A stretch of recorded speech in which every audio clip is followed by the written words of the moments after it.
Hey there, it's April 26th. It's I think 3 days, maybe 4 days later. Doing a little update on how these things are going. You can see I didn't use any domes or any heat mats. They're doing great, but I mean, I see they're probably behind a day or two from normal. Uh, Probably because the humidity I checked, it's about 30, I don't know, 35, the humidity level, so I know they're struggling with that. The heat mat, I had a gap in this row here, and you can see that, oh, the one came back to life, but I haven't checked in like 3 days, and all these ones were all wilted over and died, and I noticed there was a gap in the heat mat from side to side, and remember I was telling you not to pack down all your soil and stuff. Yeah, here's that little $20 rack that we're using.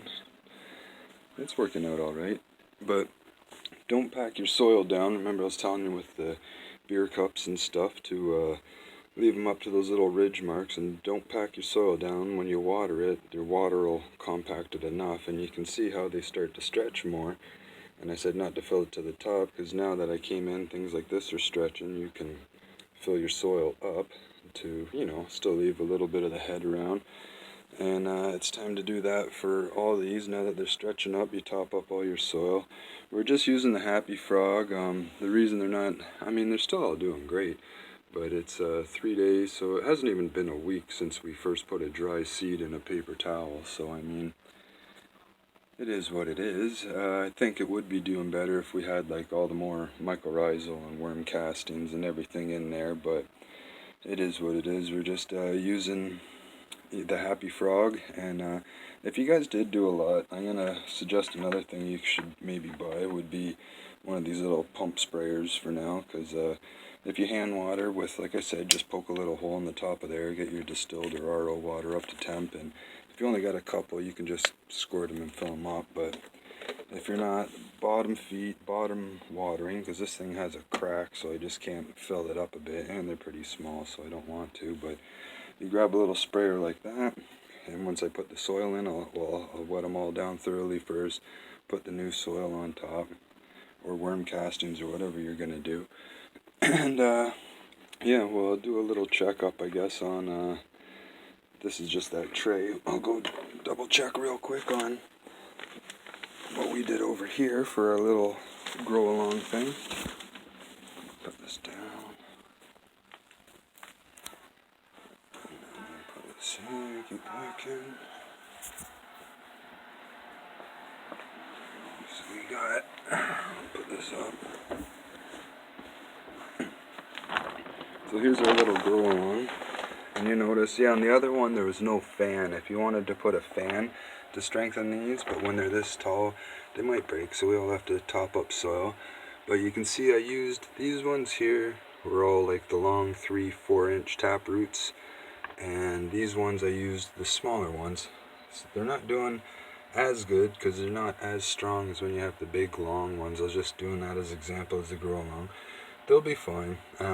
Again, these ones, normally I expect these leaves to be a little bigger. They seem to be about a day or two behind, but again, I think that's just because possibly the humidity. If I figured I'd do it this way just because people might not even have a tray in a dome, but until they get slightly larger leaves, I'll typically leave it in a tray with a dome to keep the humidity up, like at least around 80 or so, like 100 when they're lower. When they get this big, there's normally vents. I'll keep them closed until they get that big. I'll crack the vents a bit, or maybe crack the tray, lift it off a tiny bit, let them start to accumulate or acclimate. But for now, yeah, we're just going to top up soil and do some watering. But it's just an update. It's been about 6 days now since we had a dry seed, so here's our little grow along, and I'll show you how to mix soil probably in the next one, what we're going to want to add to our Happy Frog for when we make a larger. We'll either go from these to a gallon bag. We still got weeks for that, right? But you want your soil to start working because we're using organics and a whole bunch of like mycorrhizal and worm castings, and I'm going to be putting I won't put any in this. No, I won't put any in any of these ones, forget it. But until I do it with you guys. But the worm castings, I'll show you how to get your like mycelia web kind of going, and it's just with worm castings, Happy Frog. If you don't have Happy Frog and you're just using Pro Mix, you might have to get some nutrients. If there is any nutrients that you could use now, would maybe be like a rhizotonic or a biorhizo from like Canna. Something that might help the roots. It's not going to need any nutrients. You're not going to need any NPK during this stage. This Happy Frog will be enough, and we're going to kind of almost like top dressing. But I'll show these ones. I might put a Tranodome. Nah, forget it. We're just going to leave it like this, just to show the difference. So these two in the back, they had about the smaller ones, maybe 2-inch, 1-inch taproot, a little slower. Humidity's not good in here either, but that's the difference between the 1-inch or the little just coming out of a shell taproot, and this is from the when you have a big long 3-inch, 4-inch taproot. So that's long enough. There's a little update, and we'll see you when we see you. Peace.